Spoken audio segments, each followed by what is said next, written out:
Good morning, everybody, and welcome to the Rangers Review morning briefing for Thursday, the 18th of August. I'm Derek Clark, and I'm joined this morning by Craig Vickers. How's it going, Craig?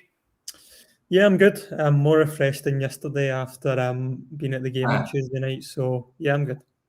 Yeah, good stuff. Before we talk all things Rangers, everybody, as you know the drill by now, the little ticker below, we've got that great offer on the website just now. It's just £2 for 2 months worth of content. So £1 a month, we're practically giving it away. Just head over to rangersreview.co.uk/subscribe for all the details. I'll bring the link as ever in the comments section. Just £2.99 per month thereafter. So it's an absolute steal for the content you're getting on the website, folks. Lots of people taking advantage of the offer. So thank you very much for doing so. Let's talk Rangers then, Craig. First things first, the news broke at 5 p.m. Yesterday evening. I think it was the most known secret doing the rounds after it was sort of revealed a few weeks ago. James Tavernier has signed a new contract with Rangers. The was due to end. His current deal expired in 2024. He'll now remain at the club into his mid-30s. Tavernier said, "I just want to spend more years here and have that security. It is such a great place to play football, and I can't wait to see what the coming years have to bring. I am settled here. My family are settled here. So it was a no-brainer to get the contract extension over the line." And he'll be due a testimonial as well, which is crazy in the modern era, Craig, isn't it? But great news all round that James Tavernier has signed a new deal. Yeah, definitely. I think, you've got countless examples, not only from this season, but even going back the last couple of years where, he's really led by example. Again, you saw it again on Tuesday night in terms of teeing up Cholak for his goal, just the way that he sort of carries himself in these big games is, is testament to himself, and obviously he's well on track for a testimonial, as you say. I think I've done a piece in fact, probably over a month ago now, where if he carries on at his current rate in terms of appearances, which you obviously can't take for granted because, he is really injured. He's only been injured maybe that one season. I think it was the 2019-20 season after he came back after the winter break when he got injured. But, if he keeps on his current trajectory, I think he'll probably go into the top 5 all-time Rangers appearances, I'm pretty sure. So, I think that's testament to him, and the goals he scored, these assists, the way he carries himself, it's testament. I think for a lot of people, especially my generation, I'm only 23 years old, and he's one of the best Rangers players that I've seen in my lifetime. So yeah, it's terrific news. Yeah, I wanted to touch on that because you are a wee bit younger than me, Craig. But in terms for me, watching Rangers growing up, he is the best right back I've seen with my own eyes in a Rangers jersey. Now I know there's different eras and there's a whole host of players that you can enter into the debate: Gary Stevens, Sandy Jardine, all that sort of stuff. But for me, Tavernier, he's a modern day legend for me. And I know people look at he's only won one league title and one Scottish Cup, but there's more for me you need to encapsulate and consider with regards to Tavernier and where Rangers were when he joined the club and where they are now. Is he the best right back you've seen play for Rangers in your time watching them? Yeah, 100%. I think technically on a technical level, he's probably one of the best players that I've ever seen at Rangers, to be honest. just in terms of his ability to cross, his ability to shoot, how well he sort of aids pressure, and you look back at the obviously the fullbacks under, Walter Smith, and, they're very functional in terms of you always had Papach on one side and then maybe it was, Whittaker or Broadfoot in the other. They weren't the most, glamorous fullbacks, but they were really consistent in what they did. I think, Tavernier takes it to the next level. I think he's sort of in the same way that maybe someone like Alexander Arnold's defined the role at, a top level in England. I think Tavernier's done that exactly, in a Rangers and maybe a Scotland context. So, yeah, definitely one of the best in terms of pure technique that I've ever seen at Rangers. Just his ability to execute stuff that you never imagine you could see from a right back. Even maybe you never even see from a midfielder, an attacking midfielder. He's able to do consistently. So, yeah, definitely the best right back that I've seen at Rangers. Yeah, it's great news that the skipper has signed a new deal at the club. He's been, what a signing for 200 odd grand from Wigan. It has to be one of the greatest signings of all time, Craig. Pound for pound, definitely. I can't think of many off the top of my head. Probably, obviously, recently, probably Kemar for 50 grand. So yeah, pound for pound, definitely. In terms of his longevity, you remember even his first season under Warburton, I think people were taken aback because he obviously he was scoring sort of every week in terms of that free kick, those 2 free kicks. Sorry, against Hibs in his first month at the club.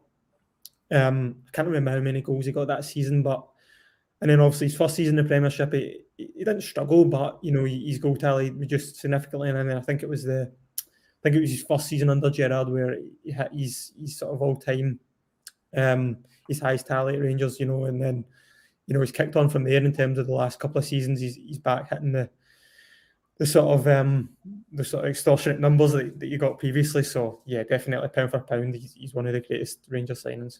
Yeah, talking about those goals in his first season, there were some absolute beauties. I think the best goal I've ever seen live was the one at Hampden against Peterhead in that Petrofac Cup final. Gee whiz, what a strike that was. Nearly busted the net with it as well. So, great news that Tavernier signed that new long-term deal. There's lots of Tavernier content on the website as well, folks, so do go check it out. There's also a thing on the website you've done, Craig, people can look at now.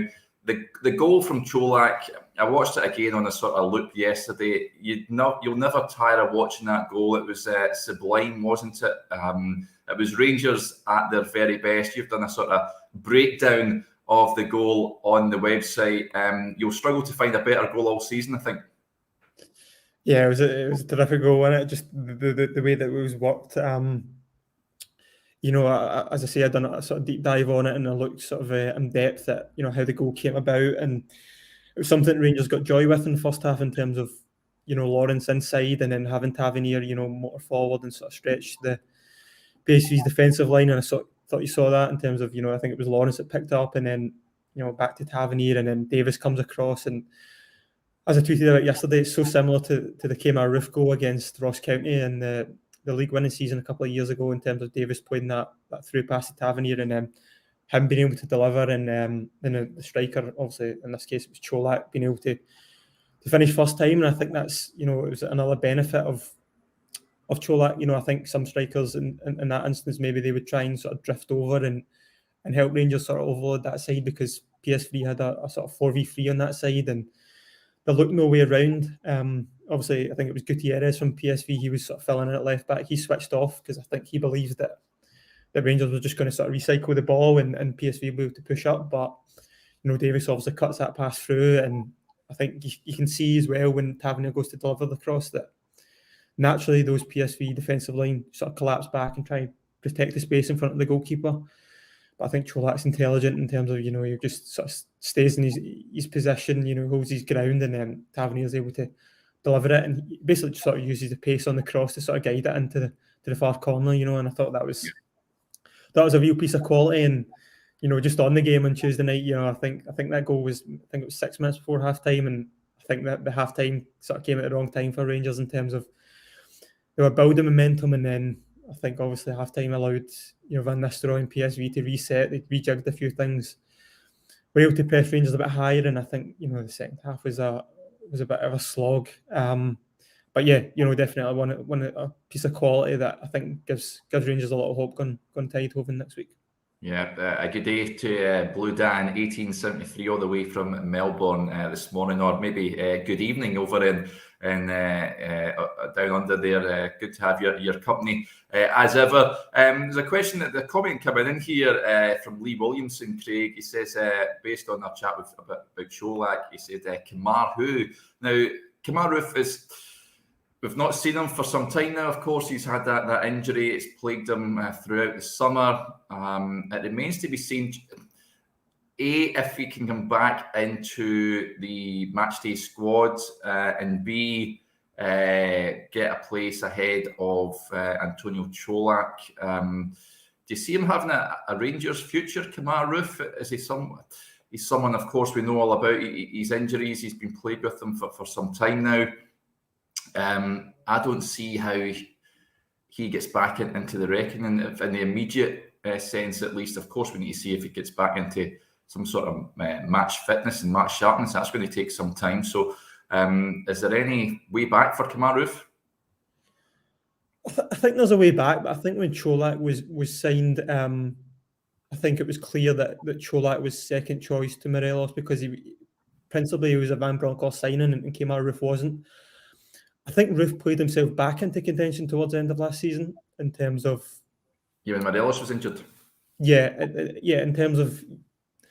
At the start, I think Van Bronckhorst was reluctant to use him. There's a lot of games when Morelos was fit. I remember the sort of Tannadice game when Roofe wasn't turned to, and I think obviously when Morelos got injured, I think it forced Van Bronckhorst's hands, and I think Roofe responded with a couple of good performances. He obviously scored the hat-trick at St Mirren. He scored the goal against Braga.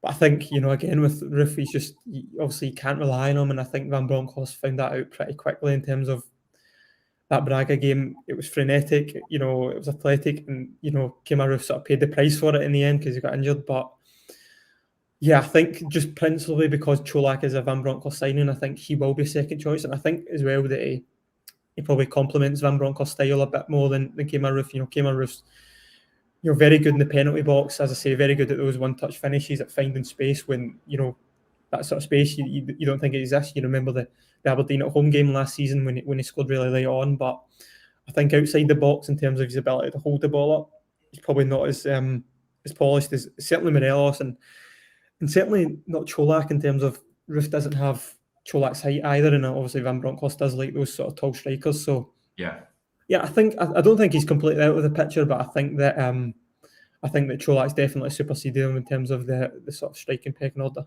Yeah, interesting comment from Scott Harmon. He says Zach Lovelace could be in front of Roofe soon. Yeah, he's certainly impressing it in the B team, Zach Lovelace. I don't think it's going to be too long he's going to be spending there. He looks at an absolute unit, and I'm excited to see how he progresses in his career. Of course, it was a major coup for Rangers to entice him up. Millwall were furious, I'm told, when Rangers were able to bring him up using that sort of cross-border loophole after rearing him, and they were really excited about him this season. But hey-ho, yeah, it's the Rangers fans that can now look forward to Zach Lovelace. I think he may have a part to play at some point this season. Interesting point from Andrew Barkley, just touching on Cholak. Craig, he says, if Cholak continues this goal run and then Alfie is fully fit, can you drop the guy? Alfie ain't going to take being on the bench and don't want to lose him for pennies or nothing. I don't think, well, of course, the contract situation is still to be resolved. He's out of contract in the summer. What's your feeling on Alfredo Morelos? Of course, were you surprised not to see him feature against PSV the other night? And how can you drop Cholak in the form he's in? And saying that, another point to this question is: would you be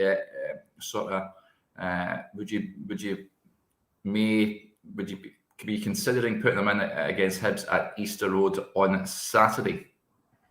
I just can't see Morelos starting on Saturday. I just don't think you can go from not playing a minute on Tuesday to starting as a pretty big league game against a good team at a difficult venue. So yeah, in terms of Cholak, I don't think in terms of looking ahead to next week in Holland, I don't think you can drop him, because I think what the scenario that the Van Bronckhorst is facing in terms of you'd rather have Cholak on the pitch and then have the option of Morelos rather than have Morelos on the pitch and it doesn't work for 60 minutes and whatever happens in the game, whether Rangers are behind or it's still 2-2 in aggregate, then having Cholak on, because I think the dynamic works sort of opposite in terms of you'd rather bring Morelos off the bench if you're needing a goal. So yeah, it's a sort of weird one with Morelos because we don't know whether how fit he is. Obviously came on against Kilmarnock and I remember he scored and then he fell to the ground and he looked absolutely shattered, and maybe in terms of maybe he's been rushed back, and you can sort of understand if he has been sort of accelerated through his programme just so he is fit for these qualifiers,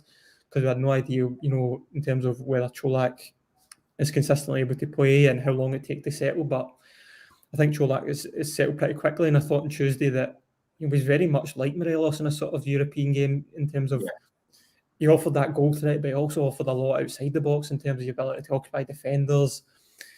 You know, he sort of physically he was competing with the two PSV central defenders. He obviously had that chance as well in the second half where he shoots, and if somebody's there for the rebound, then Rangers probably score. So yeah, I don't think he can drop Cholak in current form, but it's interesting looking ahead to Saturday in terms of maybe do you offload Cholak with Tuesday in mind because he has played a lot of football, and that's not just true of Cholak, it's true of a lot of players in terms of Tillman. I don't think he's used to this sort of amount of football he's played at the start of this season either. So yeah, it's a difficult one, but I think Morelos, he needs this competition. I think you saw it in Gerrard's first season when Rangers didn't have a backup. The only backup was Lafferty, and he wasn't really trusted as a striker. He ended up playing pretty much off the left.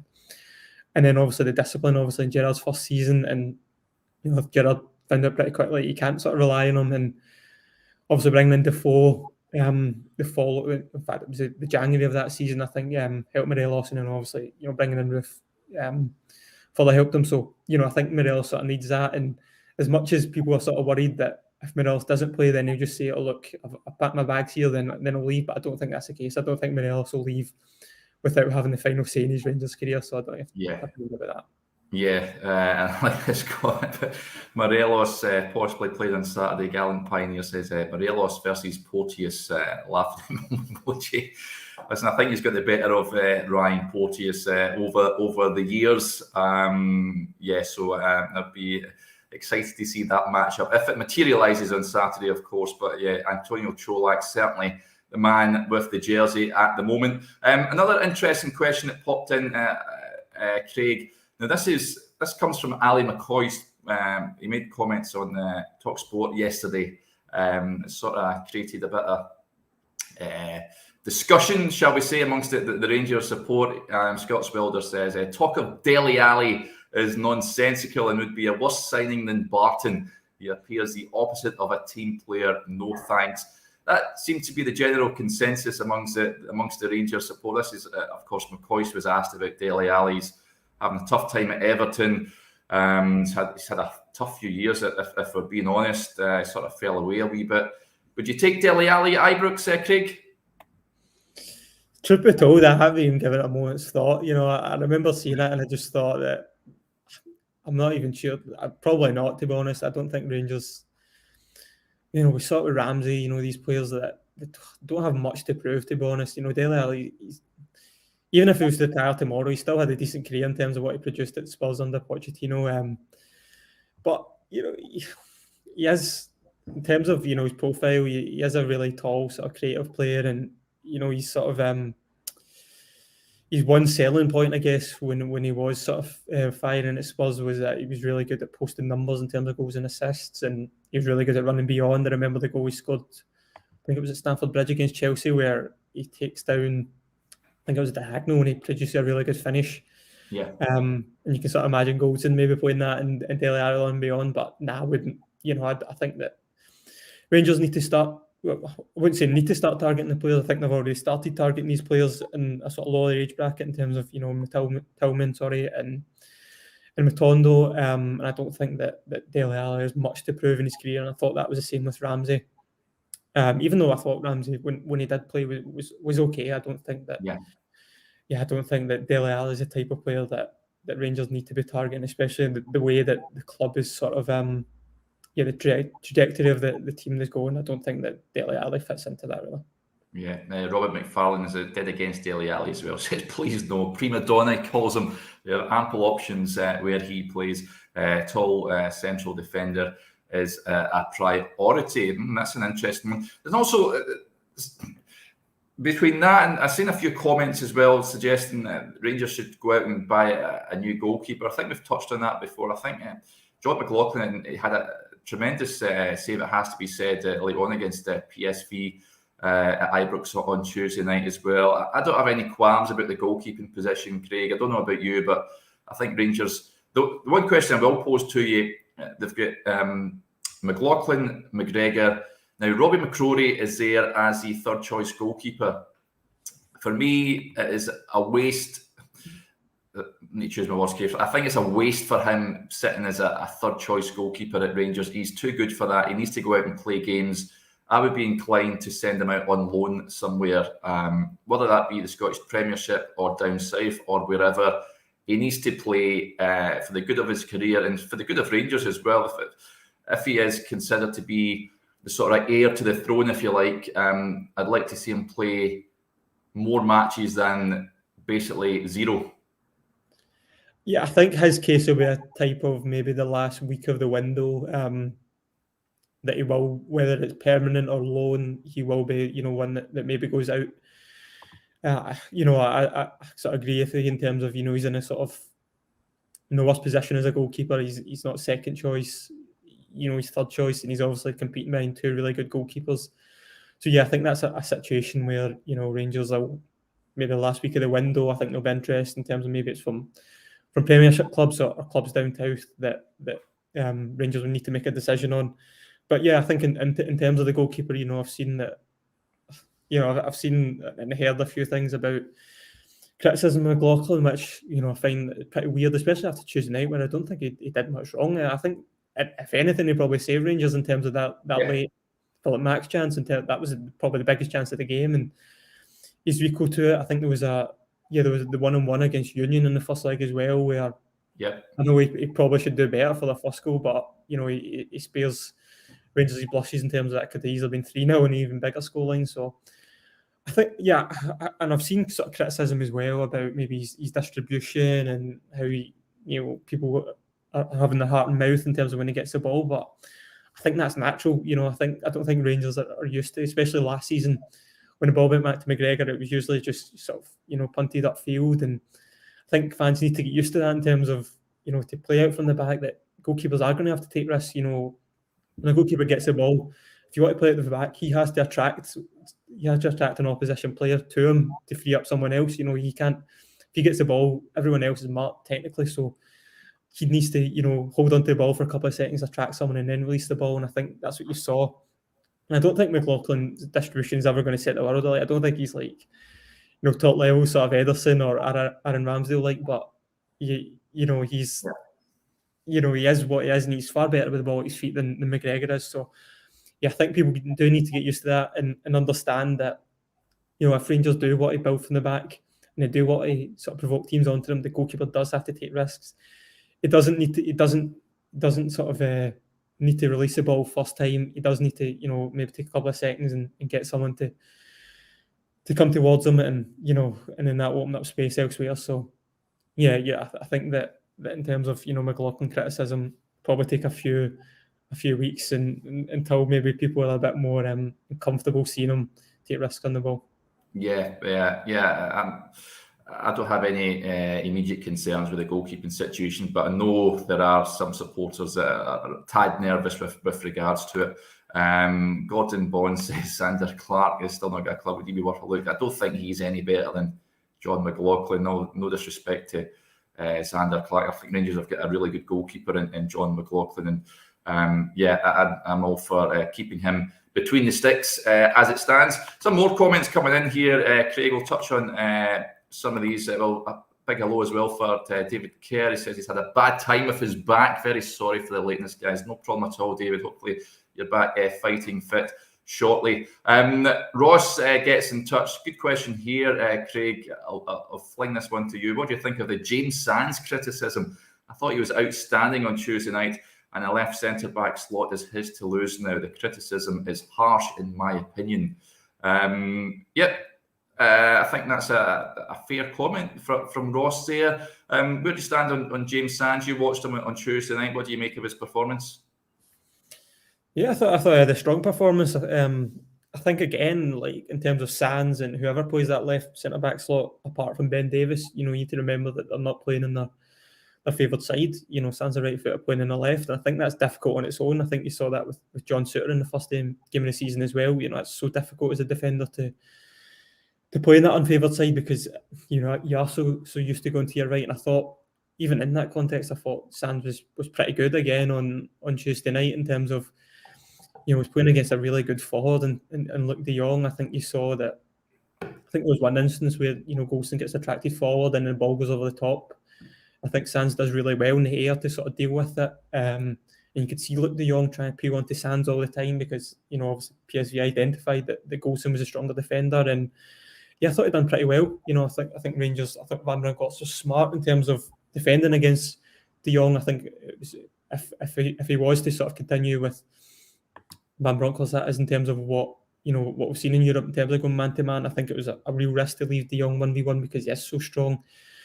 Not only receiving the ball to feet, but in the air as well. I think you saw that. I think it was one of their chances. I think it was the Saibari chance shortly into second half when he sort of toe pokes past the post. It was sort of from that de Jong flick. But yeah, I thought Sands was really good, and I think he has been really good in terms of coming in, because you remember going back 3-4 weeks ago to the start of the season, if you asked someone what Sands' best position is, people would sort of be shrugging their shoulders and saying, look, I don't think he has a best position. We don't know yet. He obviously had a run out in central midfield last season in terms of being the deepest midfielder.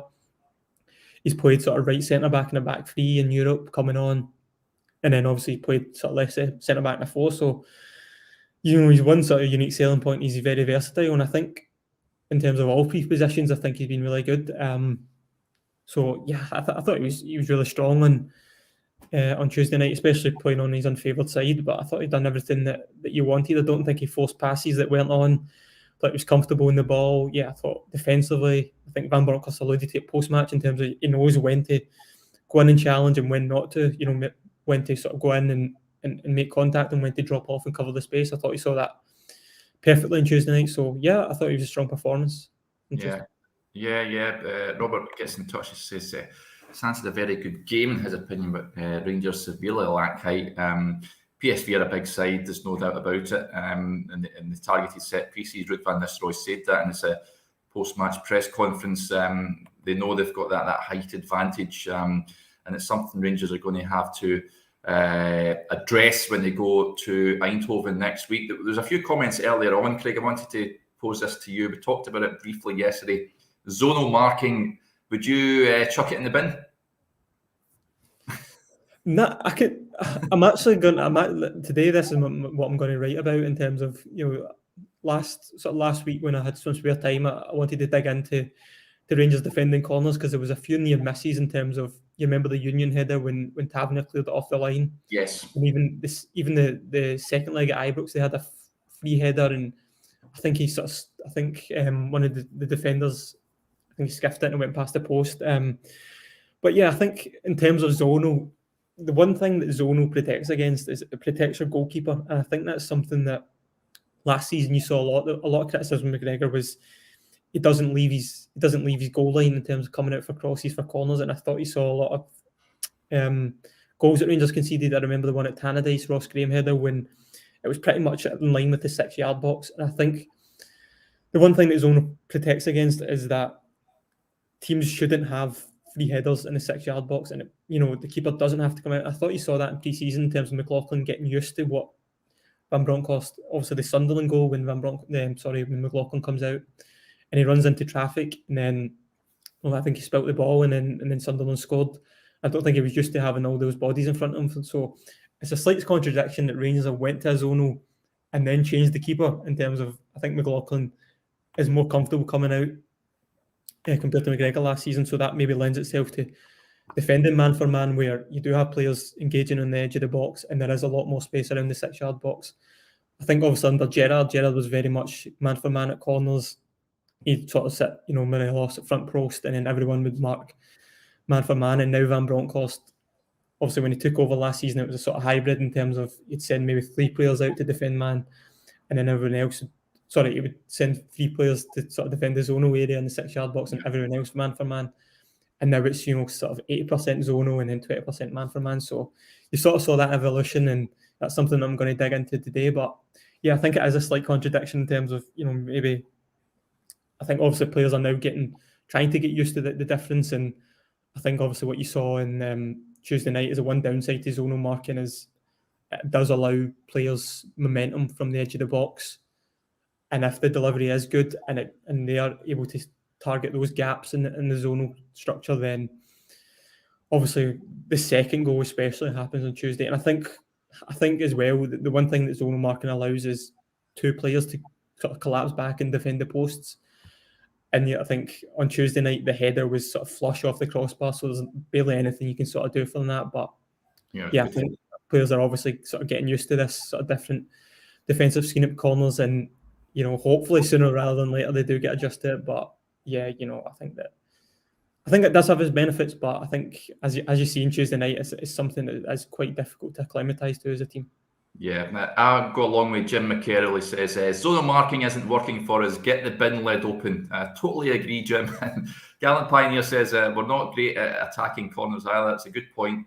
Wonder if we can just loan Tom Culshaw from Aston Villa just for the game next week, just to sort those set pieces out. Who knows? We've done a piece on the website, folks, about those the zonal marking on Tuesday night. I've popped the article link in the comments section, so you can go check it out. It's a really good piece there analysing the zonal marking at Ibrox, so you can go and take a read if you're a subscriber. And as I mentioned, if you're not a subscriber, then we've got a super offer on just now, so you can go and check it out.